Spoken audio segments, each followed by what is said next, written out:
Here we will write a program to explain working of ListBox widget in Tkinter. So in comment line we will write,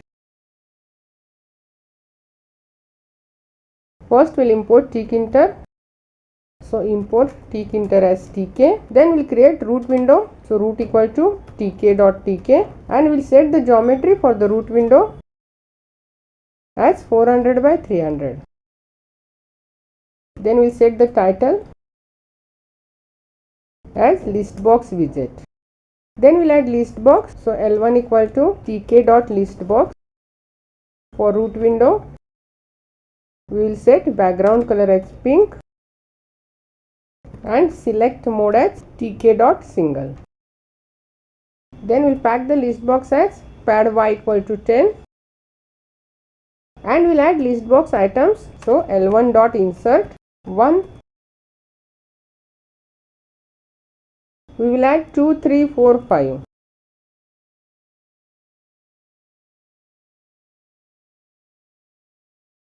Then we will add one button.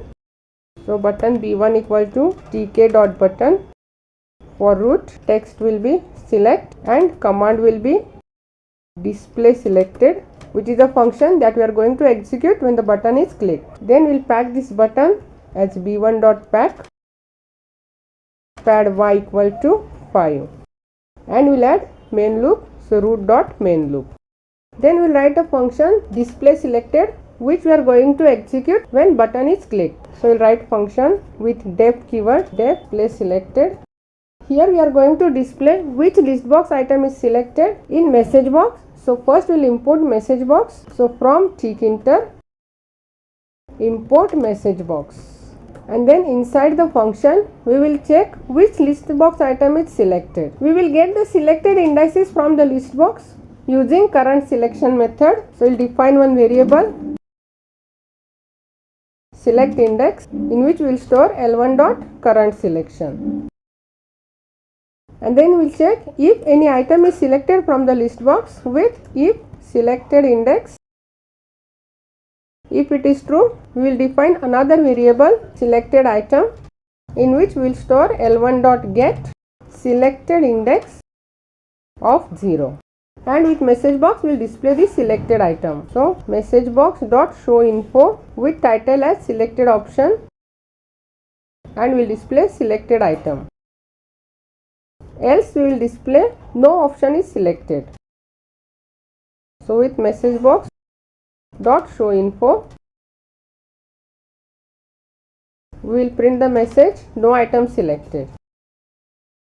If we execute and without selecting, if I click on this button, it will display no item selected. If I select 3 and click on button, it will display 3. If I click on 5 and click on button, it will display 5. That is, first we have imported the Tkinter, then we have created a root window with tk.tk, then we have set the geometry and title for the root window, and we have added one list box with selected mode as single, and we have inserted the data as 1, 2, 3, 4, 5, 6. Then we have added one button with text as select and command as place selected, which is a function that will be executed when button is clicked. Since we are displaying the data in message box, we have imported the message box from the Tkinter, and in display selected method, first we have selected the current selection index and stored in select index variable, and if selected index is true, that is any item is selected, we will get selected index item to the selected item, and with message box show info method we will display the selected item, and if no item is selected, we will display no item is selected.